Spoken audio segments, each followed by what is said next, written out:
Legislative powers. Remember, the formal powers the president has over legislation is the presentment clause. He could either veto or sign a bill.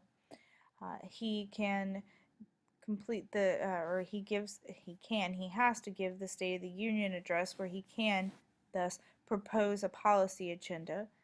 He can call Congress into special session, so if he feels that Congress needs to address an issue while they have gone on recess, he can make them come in. And here is execution of the laws that Congress writes. His informal, remember the use of the bully pulpit. The president uses the prestige of the office to encourage members of Congress to support his policy. He can use the bully pulpit to mobilize public opinion behind a legislative initiative, just like President Obama did with the Affordable Health Care Act. When he was popular, he really sold the Affordable Health Care Act, and he was able to encourage members of Congress to pass his policy. It was really easy, though, because at that point, President Obama was not dealing with divided Congress or divided government. Now remember, only 2% of the president's vetoes are overturned, so the power to veto is a strong power, not often used. Okay, I've jumped to the American Presidency Project, and this is a list of presidential vetoes from Washington to Obama, and it breaks down the president's party, like how many of the people in Congress made up the president's party, how many vetoes they had, and whether or not they were overridden.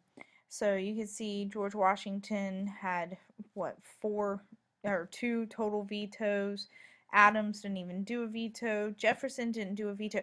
But look, they really didn't have to. I mean, they had a lot of support in Congress. Congress matched their political parties, so they didn't really need to veto a lot. You have Madison. He had to veto a couple of more. He had 2 pocket vetoes, so he was the first guy to use the pocket veto. The era of good feelings, Monroe didn't have to worry about it too much. Adams. Now look at Jackson. He's the veto king. He's got 12 vetoes. He has 5 regular, 7 pocket. He's dealing with a little bit more of a contentious Congress here, but he still has overwhelming majorities in the House.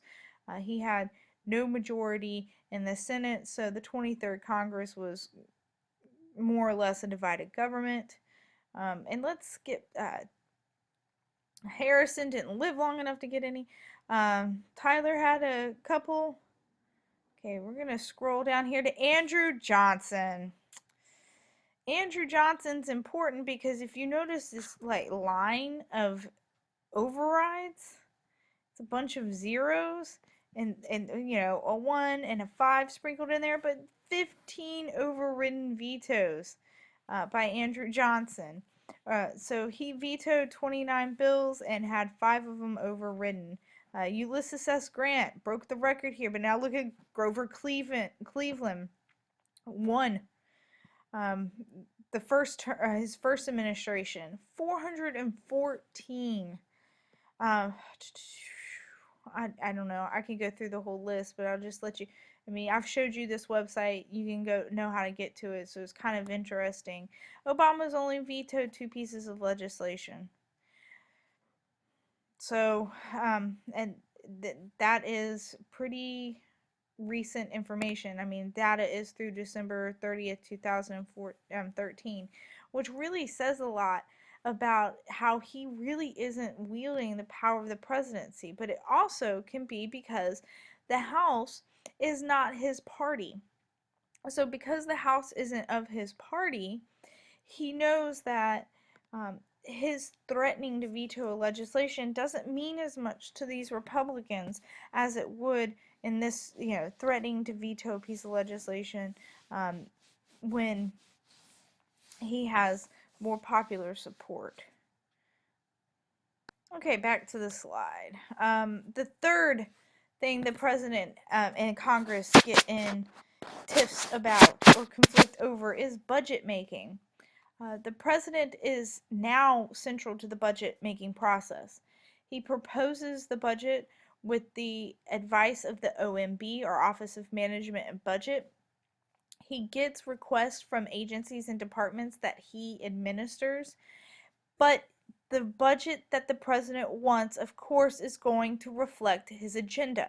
If the president wants to be about education, it's going to be heavy on education spending. If the president wants to be about military spending to stimulate the economy, it's going to be heavy on military spending.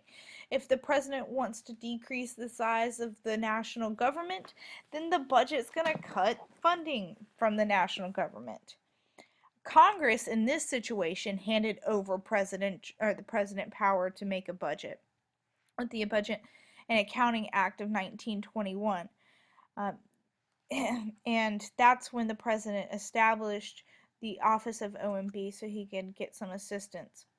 Constitution says, though, that Congress has the power of the purse. Congress should have the power to tax and spend.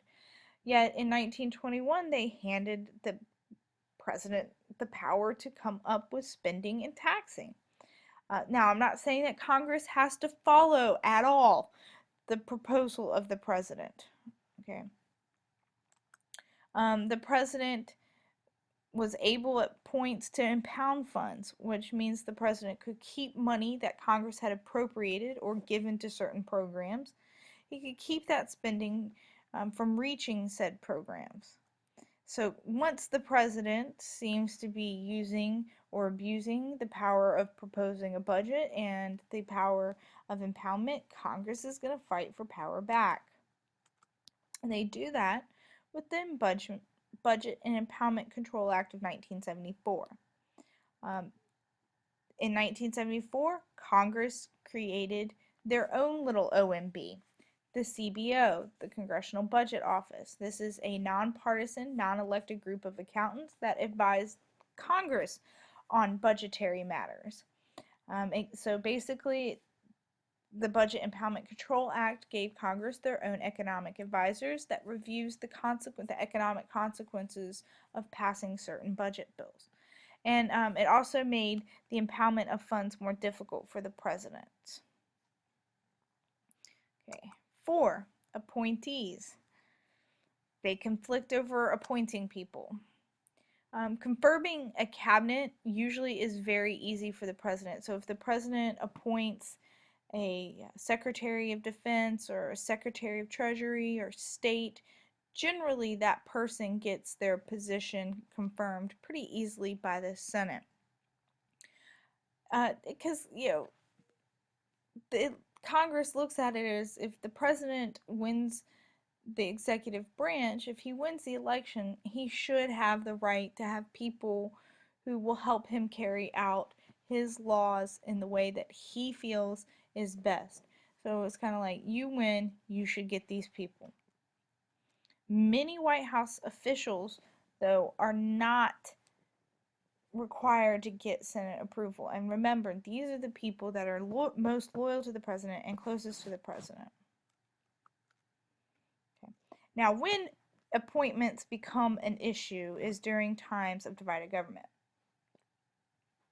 Because the president, as a recruiter, is going to appoint like-minded officials or like-minded individuals.